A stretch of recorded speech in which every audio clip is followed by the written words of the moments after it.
program beasiswa santri berprestasi itu adalah program yang dikeluarkan dari Kemenak yang sekarang itu collab sama Kementerian Keuangan.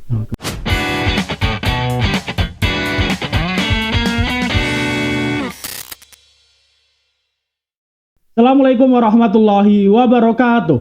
Kembali lagi bersama dengan saya di podcast USM, Untayan Suara Makna, merangkai kata, menebar makna. Pada segmen kali ini merupakan segmen yang istimewa karena kita juga akan kedatangan bintang tamu atau narasumber yang istimewa juga. Pada podcast segmen kali ini kita akan mengangkat tema santri aktif berorganisasi tetap berprestasi, yang akan mengangkat kisah santri Usmaniyah yang lolos program beasiswa santri berprestasi. Oke, langsung saja kita akan berbincang-bincang dengan narasumber kali ini, dan sebelumnya kita akan berkenalan dengan narasumber kita pada sore hari ini. Beliau adalah Kang Lutfi Najib. Bagaimana kabarnya Kang Lutfi Najib? Alhamdulillah baik Kang Eko. Ya, alhamdulillah. Puasanya lancar Kang Lutfi? Alhamdulillah masih aman-aman aja sih sejauh ini. Alhamdulillah. Sudah batal atau belum? Belum, kan belum maghrib. Oh, belum. Oke. Soalnya saya puasa ini sudah batal berapa kali ya? 3 kali. Kamis, Jumat, Sabtu, ya betul, sudah batal 3 kali kan. Nah, oke, selamat datang di podcast USM Kang Lutfi Najib. Alhamdulillah bisa bertemu dan kita bisa berwajah di forum ini kan. Di balik kesibukannya Kang Lutfi Najib nih. Oke, Kang Lutfi Najib merupakan sosok yang istimewa nih, santri Usmaniyah yang berprestasi, yang sekarang bisa melanjutkan studi di Universitas Islam Negeri Wali Songo Semarang dengan beasiswa full ya Kang. Alhamdulillah, betul sekali Kang Eko. Keren sekali. Oke, dulu mondok di Pondok Pesantren Usmaniyah ya Kang. Betul sekali Kang Eko. Oke, mungkin bisa diceritakan sedikit Kang tentang kenapa dulu kok mau mondok di Usmaniyah, dan kenapa yang dipilih kok di Pondok Pesantren Usmaniyah, kenapa tidak di pondok pesantren yang lain? Nah, mungkin sedikit cerita Kang Eko dulu. Kenapa kok milihnya Usmaniyah? Padahal pondok di Merangkin itu ada puluhan pondok ya Kang. Itu awalnya itu karena ibu saya itu mencari sanad, karena dulunya ibu saya itu mondoknya di An-Nur sebelum adanya Al-Anwar. Beliau mencari sanad untuk dipondokkan di salah satu pondok Al-Anwar. Nah, waktu itu saya survei dan ketemulah di Usmaniyah itu. Awal survei langsung cocok, deal, dan akhirnya saya mengambil di Usmaniyah itu Kang Eko. Masuk pondok tahun berapa berarti itu? Tahun 2016. Tahun 2016. Oh, kita hanya selisih 1 tahun ya mondoknya. Betul sekali Ya, Kang Eko. saya masuk 2015, Kang Lutfi masuk 2016. Oke. Lo dulu ketika mondok itu memang keinginan Kang Lutfi sendiri atau keinginan orang tua yang menginginkan anaknya mondok? Pure keinginan sendiri karena turun temurun dari kakak pertama dari 5 anak yang dimiliki ibu saya itu semuanya mondok, dan saya berpikir kakak saya semua mondok, gak mungkin kalau nggak mondok, dan akhirnya punya keinginan saya harus mondok seperti itu Kang. Masya Allah, keren sekali. Berarti ini dari keluarganya memang keluarga yang santri nibel ini. Alhamdulillah. Oke lah, ketika di pondok dulu sejak MTS ini saya tahu nih, bukan hanya dengar cerita, tapi saya sebagai saksi sejarah waktu itu juga. Sejak MTS itu saya tahu bahwa Kang Lutfi itu sudah aktif di organisasi, baik di OSIM maupun di Pramuka. Ini apa yang mendorong Kang Lutfi Najib untuk bisa aktif di organisasi sejak dini itu, sejak waktu di MTS? Ya mungkin karena saya berpikir kalau organisasi itu bisa menumbuhkan semangat kita, bukan cuman semangat di sekolahan saja ya, tapi kita juga bisa membangun relasi sekolahan sehingga kita bisa pakai juga di lingkungan pondok. Seperti itu Kang Eko. Oh gitu. Jadi emang menumbuhkan sikap yang sangat positif sekali ya dari Iya, di betul. organisasi itu. 2 periode di OSIM ya kan? Iya, Oh iya, 2 periode. Kita pernah satu organisasi OSIM ya. Dulu di bidang apa Kang ketika di OSIM? dulu yang pertama itu di bidang kependidikan, Pendidikan. Nah. Lalu yang di periode kedua? sama di bidang Pendidikan kependidikan juga. dan keagamaan. Oh iya. Salah saya juga sama dulu Kang. Periode pertama keamanan, di periode kedua keamanan lagi. Bahkan sampai akhirnya saya dipercaya untuk menjadi pengurus di bidang keamanan di Pondok Pesantren Usmaniyah juga. Keren. Gitu. Biasanya yang dipilih jadi keamanan kan memang gitu, yang orangnya mungkin wajahnya kelihatan serem gitu mungkin. Bukan saya loh ya yang bilang.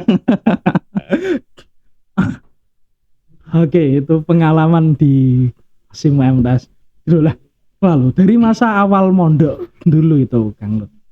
Itu nilai apa yang bisa membentuk karakternya Kang Lutfi Najib sampai sekarang? Jadi mungkin pelajaran apa yang membekas sampai sekarang dari pondok dulu?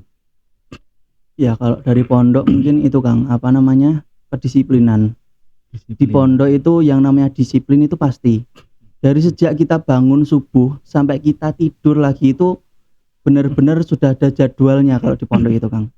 Dan itu yang membuat saya sampai sekarang itu alhamdulillah bisa manajemen waktu semaksimal mungkin. Seperti itu Kang. Ya, emang benar sekali ya Kang. Emang kalau di pondok semuanya jadwal tertata Iya. rapi ya. Mulai harus bangun pagi, sholat subuh dulu atau mandi dulu biasanya dulu. Kalau saya sholat subuh dulu Kang. Sholat subuh, setelah sholat subuh ngaji, setelah ngaji berangkat sekolah, lupa mandi ya. Mandi dulu dong. Oh mandi dulu, kirain lupa mandi. Iya. Sampai kalau di pondok itu ya Kang, bahkan yang namanya mandi itu kita tuh sampai harus ngantri.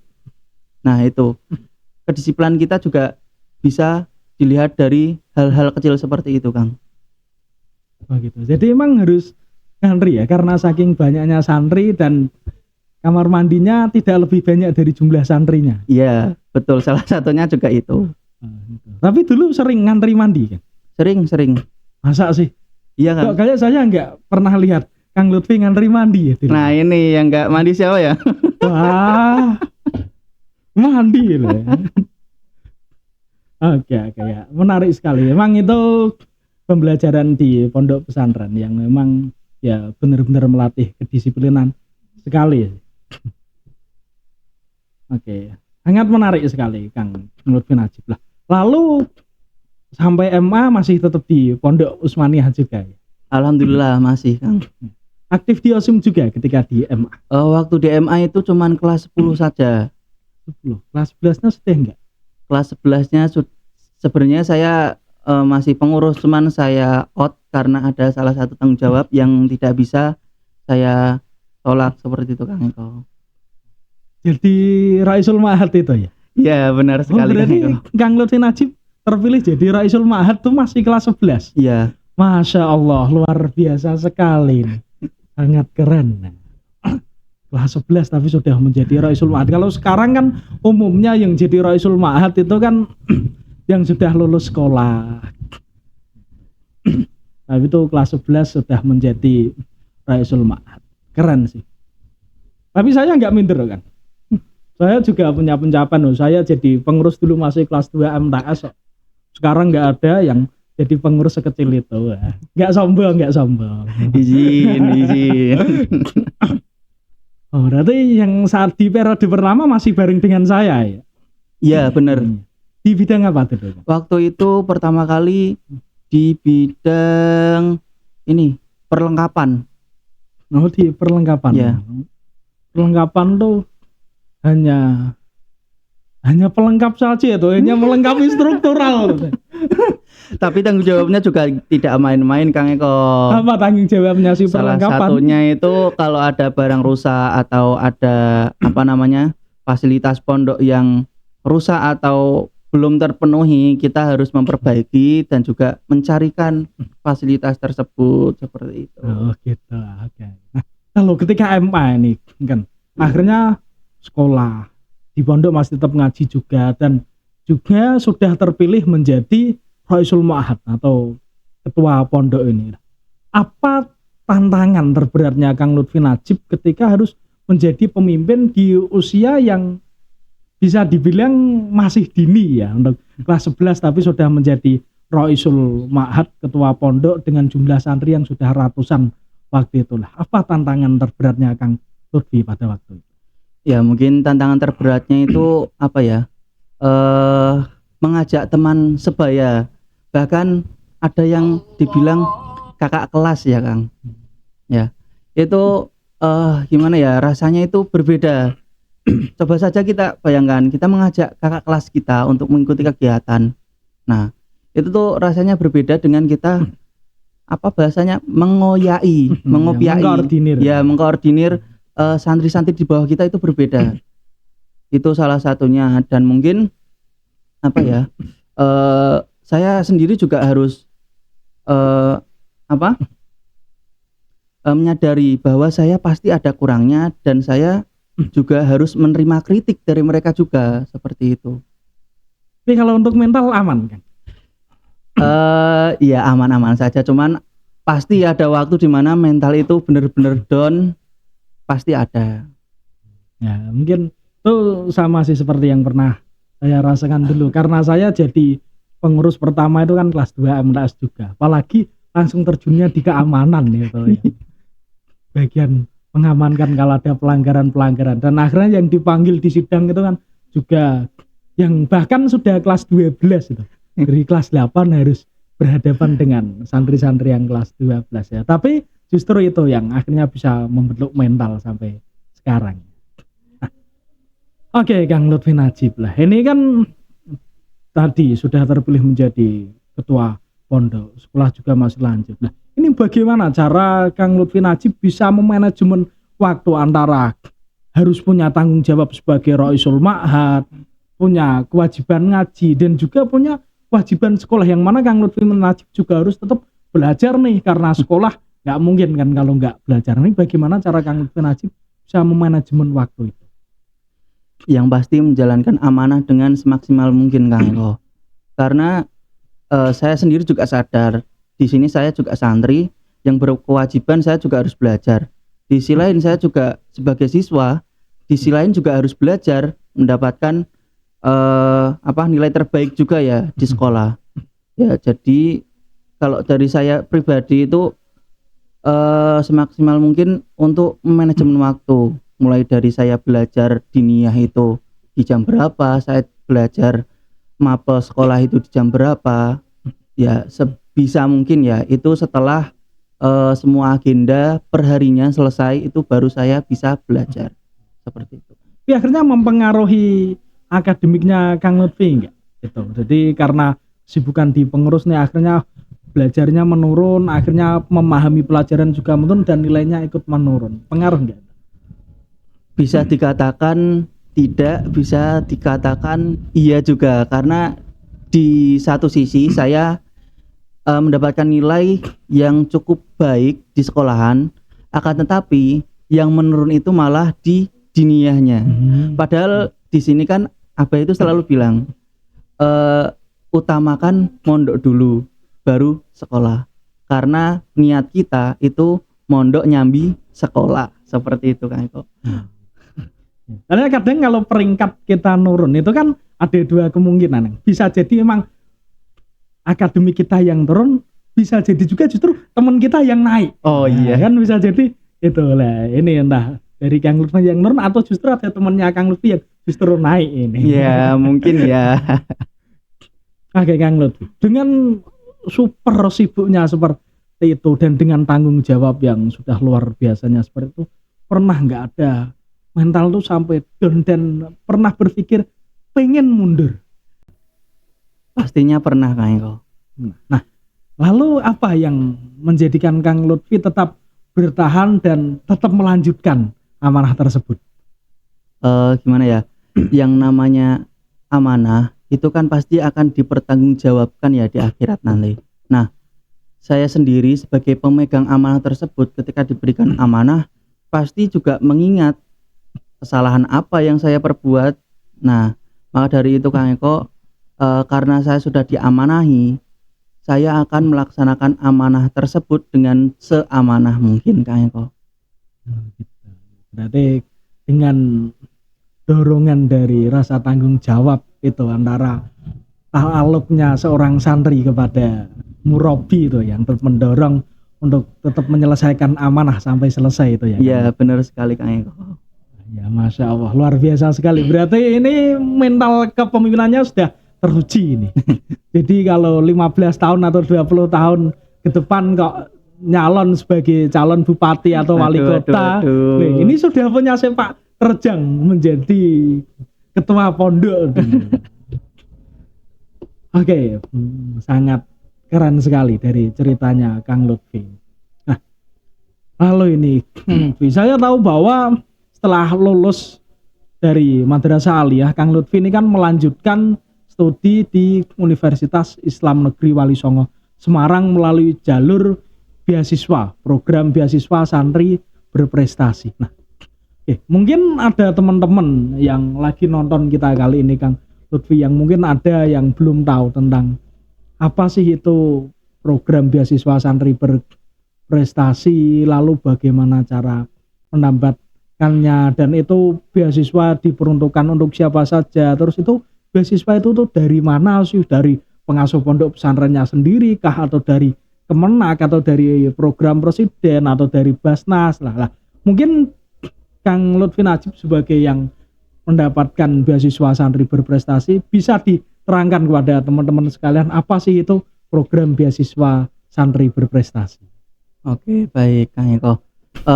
Program beasiswa santri berprestasi itu adalah program yang dikeluarkan dari Kemenak yang sekarang itu collab sama Kementerian Keuangan. Kemenkeu. Ya, mungkin kalau sekarang itu setara dengan LPDP Kang Eko. Seperti itu. Nah, program PBSB ini atau beasiswa santri berprestasi ini itu diperuntukkan untuk semua santri yang ada di Indonesia Kang Eko. Jadi teman-teman saya ini bukan cuma dari Jawa Tengah saja Kang Eko. Ada yang dari Aceh, ada yang dari Riau, ada yang dari Sulawesi juga, bahkan ada yang dari Papua juga Kang Eko. Nah, itu. Nah, yang diperuntukkan itu untuk semua santri yang ada di Indonesia itu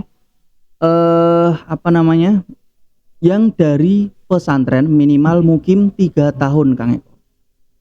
Seperti itu. Berarti ada syarat minimalnya mondok 3 tahun. Iya, ada. Jadi kalau yang hanya mondoknya 2 tahun atau bahkan hanya kelihatan Ramadan nggak bisa. Ya, tidak bisa Kang Eko. Ini semua pondokan. Jadi mau pondok salaf, pondok modern, pondok tahfidz, pondok kitab, mau yang itu berafiliasi NU, Muhammadiyah dan yang lainnya, ini bebas semua pondok bisa pesantren. Semuanya Kang Eko. Menarik sekali. Nah, dulu awal mula Kang Lutfi Najib kenal PBSB itu dari mana? Nah, mungkin ini ceritanya cukup unik ya Kang Eko, karena dulu PBSB itu dikenalkan dari salah satu kakak angkatan saya, Kang Akib. Mungkin jenengan juga kenal. Itu seangkatan saya itu. Nah, iya itu. Itu kan dulu beliau kan kuliah di Unwahas ya. Iya. Nah, itu membawa teman dari Unwahas yang sama-sama PBSB juga untuk sosialisasi di SMA waktu itu. Nah, dari sosialisasi tersebut saya tahu kalau ada yang namanya beasiswa PBSB. Seperti itu Kang Eko. Jadi bermula dari situ. Lalu apa motivasi awalnya Kang Lutfi? Kenapa kok pengen daftar melalui program beasiswa santri berprestasi? Kenapa nih nggak pengen jalur mandiri? Biar keren. Wah, saya kaya, duit uang saya banyak, mandiri ya. Nah, apa motivasinya kok pengen di PBSB itu? Sebenarnya kalau dibilang motivasi itu minim sekali saya motivasi Kang Eko. Karena apa? Karena saya itu coba-coba berhadiah Kang Eko. Oh gitu. Karena yang awalnya waktu itu saya sedang berpikir setelah SMA mau kemana ya, apa kuliah, tapi masih pengen mondok, terus atau coba dulu daftar-daftar. Terus saya konsul sama salah satu kakak tingkat saya yang namanya Kang Ahmada waktu itu. Disuruh tanya Kang Jafar. Nah, kemudian saya menuju ke ruangan Kang Jafar. Saya bertanya, Kang, kira-kira beasiswa PBSB masih buka atau enggak? Kang Jafar bilang, masih. Ini kurang 4 hari lagi tutup. Seperti itu. Terus akhirnya berminat untuk mencoba untuk daftar. Iya, gitu. benar. Berarti dari awal intinya coba aja, masalah nanti lolos nggak jadi masalah ya. Iya, benar. Benar Gitu. banget. Dan alhamdulillah qadarullah diberikan lolos. Alhamdulillah. Itu kita daftar nanti ada seleksinya nggak Kang? Atau kalau daftar yang sudah dia seorang santri nanti otomatis keterima, atau harus mengikuti seleksi yang ketat rumit terlebih dahulu? Nah, ini untuk seleksinya saya bisa katakan itu cukup ketat ya Kang. Karena awal itu ada tahap administrasi, itu ya seperti biasa lah, kalau yang namanya beasiswa itu administrasi itu pasti sangat kompleks. Banyak sekali administrasi yang perlu disiapkan, bahkan sampai struk pembelian nota listrik aja itu disertakan 3 bulan terakhir, seperti itu. Setelah administrasi itu ada yang namanya tes akademik. Tes akademik ini meliputi tes bahasa dan juga tes akademik jurusan. Waktu itu tes bahasa itu ada 3, bahasa Arab, bahasa Inggris, dan bahasa Indo maksud saya. Bahasa Indonesia. Ya. 3 itu. Setelah itu dilanjut dengan tes akademik sesuai jurusan. Kebetulan jurusan waktu itu yang saya ambil itu jurusannya Saintek atau bisa dikatakan IPA. Sedangkan SMA saya itu hanya ada jurusan IPS. Nah, karena saya dinyatakan lolos tahap awal atau tahap 1, itu ada waktu sekitar 1 bulan menuju tahap 2, yaitu tes seleksi tadi. Saya itu otodidak untuk mempersiapkan tes yang akademik tersebut, yang IPA tadi. Isinya itu ada IPA, terus ada kimia, fisika, biologi, matematika, seperti itu Kang Eko. Berarti harus melewati tahapan-tahapan yang lumayan rumit juga ya? Iya, benar sekali. Dan ada satu tahapan yang menurut saya itu krusial, yaitu setelah dinyatakan lolos tahap seleksi ketiga, itu ada yang namanya tes wawancara, baca kitab, dan juga mungkin ada beberapa yang tes tahfidz juga di situ. Nah, dari berbagai tes tadi, ada tes akademik bahasa, lalu tes akademik mata pelajaran, dan juga ada tes wawancara, baca kitab sampai tahfidznya tadi. Itu yang menurut Kang Lutfi yang paling sulit bagi Kang Lutfi itu yang mana?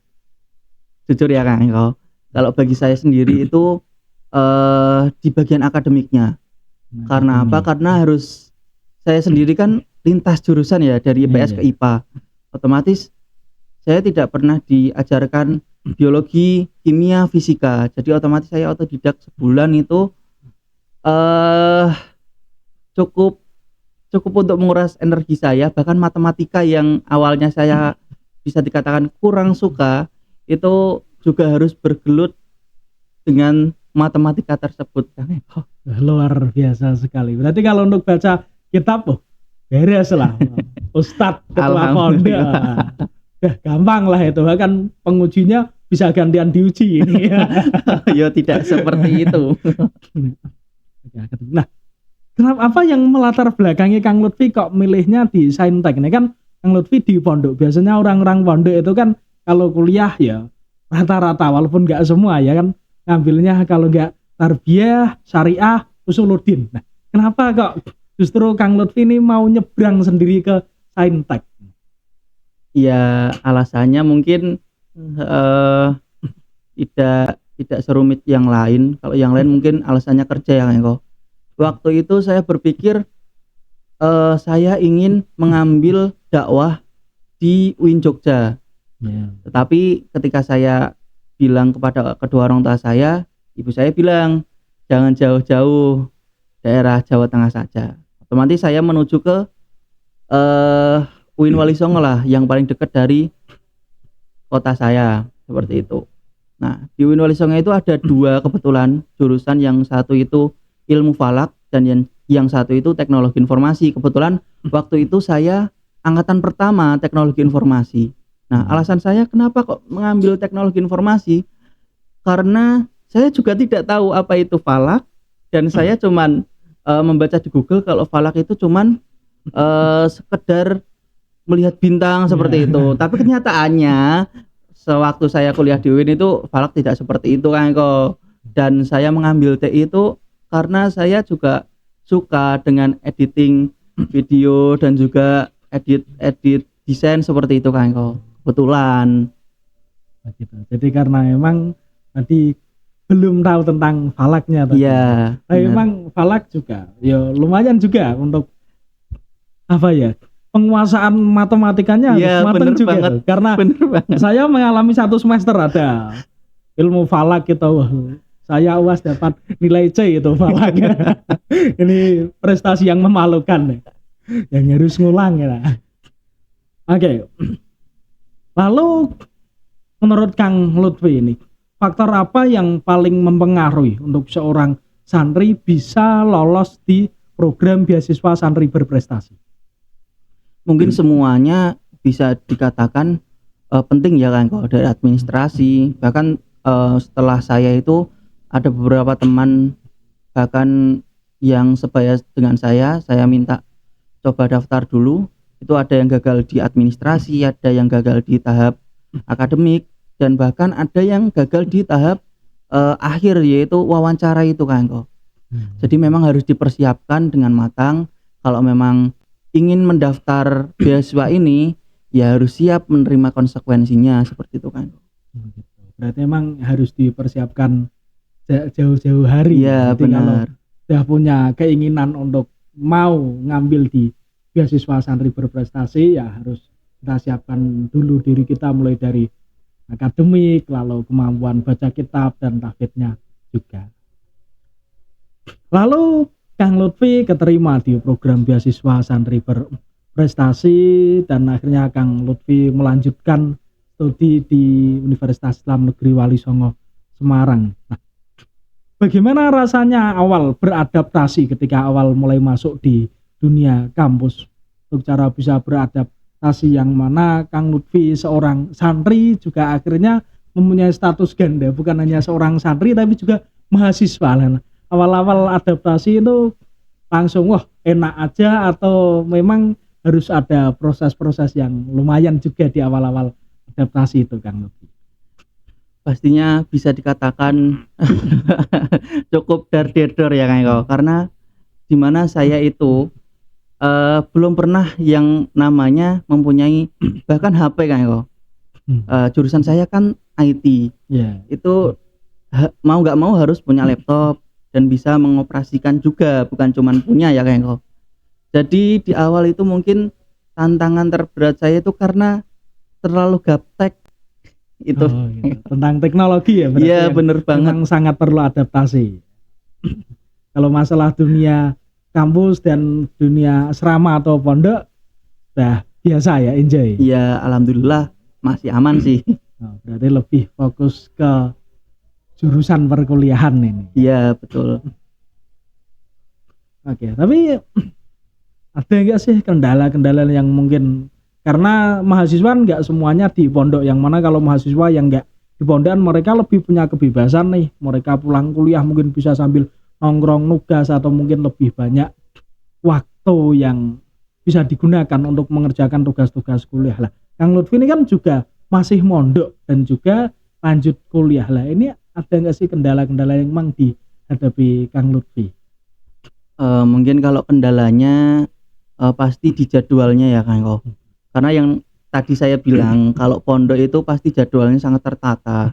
Nah mungkin kalau kita ada deadline tugas mepet seperti itu dan waktunya itu bertabrakan dengan kegiatan agenda pondok seperti itu, mungkin itu menjadi minusnya sih. Tapi kalau plusnya mungkin bisa dikatakan banyak sekali karena melihat teman-teman yang di luar sana mungkin yang ngekos seperti itu kan tidak tidak ada jadwal mengaji, mungkin ya mohon maaf sholatnya kurang teratur juga seperti itu. Nah mungkin di pondok ini plusnya juga kita juga menjaga diri kita seperti itu, iman kita juga seperti sholat kita juga seperti itu kan kok.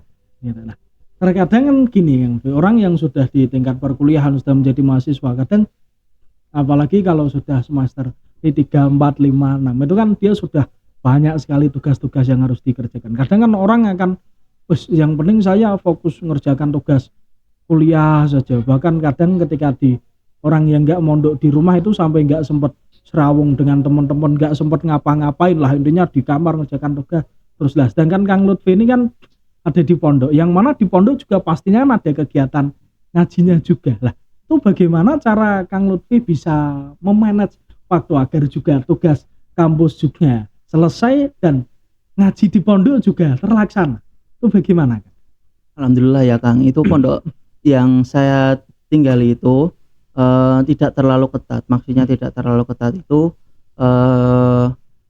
kita diperbolehkan keluar malam. Misal ada kerja kelompok ya Kang, itu bisa kita keluar malam, tapi ada batasan waktu sampai jam 11 seperti itu. Dan mungkin untuk jadwal kegiatannya juga tidak sepadat pondok-pondok SMA MTS seperti yang lain ya Kang Eko. Karena mungkin kegiatan selesai di kita itu jam 9, ngaji kitab selesai, setelah itu biasanya kita belajar kelompok di gazebo seperti itu Kang Eko. Gitu. Berarti setelah ngaji selesai akhirnya baru mengerjakan tugas-tugas kuliah gitu. Iya, benar sekali. Capek enggak Kang ketika harus pondok juga sambil kuliah gitu? Ya, dibilang capek mungkin ada part-part yang capeknya ya Kang Eko, tapi alhamdulillah sejauh ini masih bersyukur karena mungkin kalau tidak mondok saya juga nggak tahu arahnya kemana gitu kan. Tapi memang ya luar biasa sekali nih Kang Lutfi. Semoga ini bisa menginspirasi teman-teman yang lain juga. Amin. Yang saya lihat sejauh ini Kang Lutfi itu juga aktif di berbagai organisasi baik kemahasiswaan, baik yang internal kampus maupun yang dari eksternal yang bekerja sama dengan kampus. Ini apa saja nih organisasi yang Kang Lutfi ikuti di dunia perkuliahan ini? Saya mengikuti organisasi itu tidak terlalu banyak, kayak kau dibilang tidak terlalu banyak karena ada teman-teman saya itu yang lebih dari saya organisasinya. Salah satunya itu ada Risalah. Risalah itu organisasi UKM keagamaan di fakultas. Itu ada LDK Risalah, lalu ada CSS Mora. Di mana CSS Mora ini tuh di bawah naungan PPSB. Yeah. Jadi kalau kamu PPSB otomatis CSS Mora seperti itu. Kan ini juga sudah kuliah dan mondok tentunya sudah sibuk sekali. Kenapa Kang Lutfi masih tetap milih untuk aktif di kegiatan-kegiatan baik internal maupun di eksternal kampus juga? Ya mungkin karena prinsip saya di awal itu kalau cuman di kampus mencari ilmu saja tanpa relasi itu sepertinya kurang kalau dari saya sendiri ya kayaknya. Yeah. Karena menurut saya membangun relasi di kampus bersama teman-teman yang notabene itu dari latar belakang berbeda, itu juga bisa menumbuhkan semangat kita untuk proses belajar tersebut kan kok. Memang sangat bagus sekali sih Kang Lutfi ketika di dunia perkuliahan kita punya relasi dari berbagai teman yang latar belakangnya sangat bermacam-macam sekali. Bahkan di antara mereka sebenarnya ada orang-orang yang sudah sukses di bidangnya masing-masing ya, kita bisa nimbrung suksesnya. Iya, benar sekali. Lalu apa tantangan terbesarnya Kang Lutfi nih, di antara Kang Lutfi harus mondok juga kuliah dan aktif kegiatan-kegiatan yang lain? Apa tantangan terbesarnya Kang? Mungkin kembali ke manajemen waktu ya Kang Eko. Ketika ada suatu acara yang bertabrakan seperti itu, di mana organisasi yang A ada acara di jam yang sama dengan organisasi B, sedangkan di lain sisi di pondok juga ada kegiatan yang sama-sama bertabrakan seperti itu. Mungkin susahnya di situ. Berarti ya emang harus pandai-pandainya bagaimana kita mengelola waktu kita. Iya, benar sekali Kang Yo. Oke lah.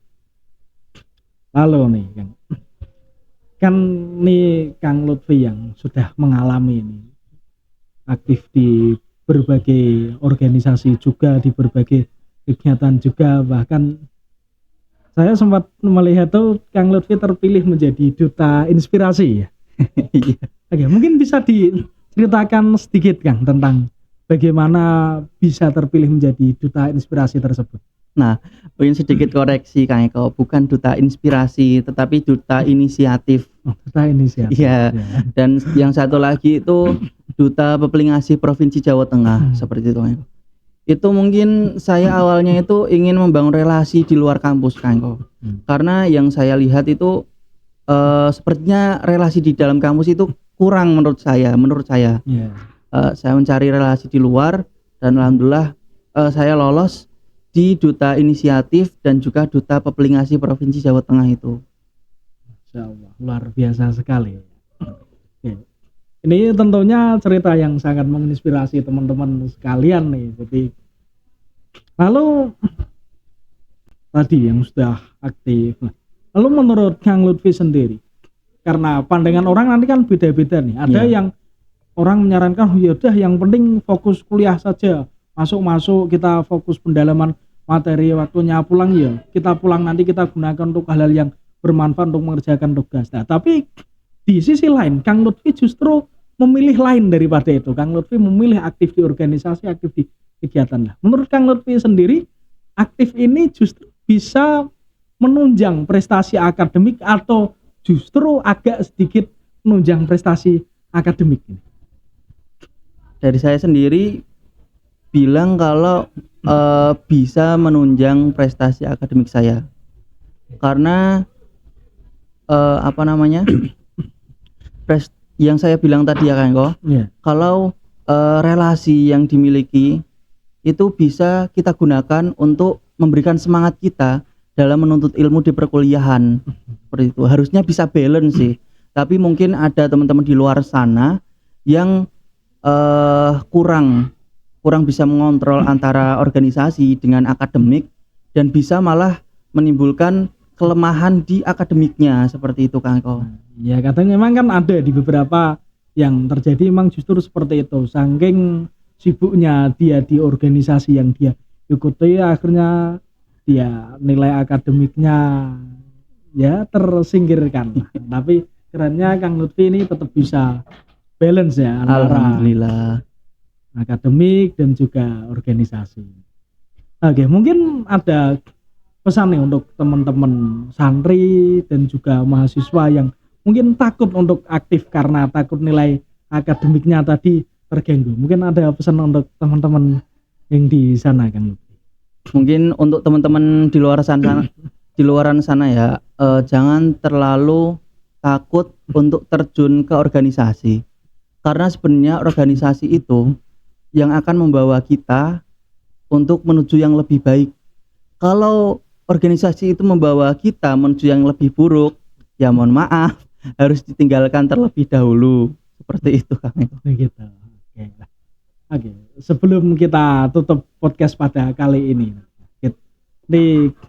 berikan motivasi kepada teman-teman pendengar podcast USM sekalian nih Kang. Mungkin yang mereka masih bingung nanti, kadang kan gini, orang yang sudah di pondok kadang kan pengen saya mau fokus ngaji aja, saya tak mondok aja, saya nggak mau kuliah lah. Mungkin bisa diberikan motivasi kepada teman-teman baik yang di sekitar kita maupun pendengar yang dimanapun teman-teman berada, agar mereka tuh nggak takut bahwa kita bisa kok, kita yo ngaji, yo kuliah, jadi ngajinya tetap jalan, kuliahnya juga tetap jalan. Mungkin ada motivasi untuk teman-teman sekalian Kang Lutfi. Ya mungkin motivasi untuk teman-teman sekalian, jangan takut untuk memulai dan jangan takut untuk berproses, karena setiap langkah kecil yang kita jalankan hari ini itu akan membawa dampak besar untuk kita esok hari Kang Eko. Masya Allah, luar biasa, keren sekali lah. Oke teman-teman podcast USM sekalian, kita sudah mendengarkan bersama-sama kisah yang sangat inspiratif sekali, yang pastinya bisa memotivasi kita bersama dari kisahnya Kang Lutfi Najib, yang beliau sampai sekarang masih mondok di pondok pesantren. Beliau juga kuliah melanjutkan studi di Universitas Islam Negeri Wali Songo Semarang, dan beliau juga masih aktif di banyak organisasi, bukan hanya organisasi internal tapi juga organisasi eksternal, sampai tadi bisa mengantarkan beliau terpilih menjadi duta inisiatif, duta pepeling ASI Jawa Tengah. Itu prestasi yang sangat luar biasa sekali, dan beliau bisa melewati itu semua. Jadi untuk teman-teman sekalian, semoga kisah pada sore hari ini bisa menginspirasi dan memotivasi kita bersama. Oke teman-teman sekalian, kita cukupi episode podcast pada sore kali ini. Sampai berjumpa di episode selanjutnya. Di sini saya Eko Prasetyo dan narasumber kita Lutfi Najib. Kami pamit undur diri. Sekian. Wassalamualaikum warahmatullahi wabarakatuh.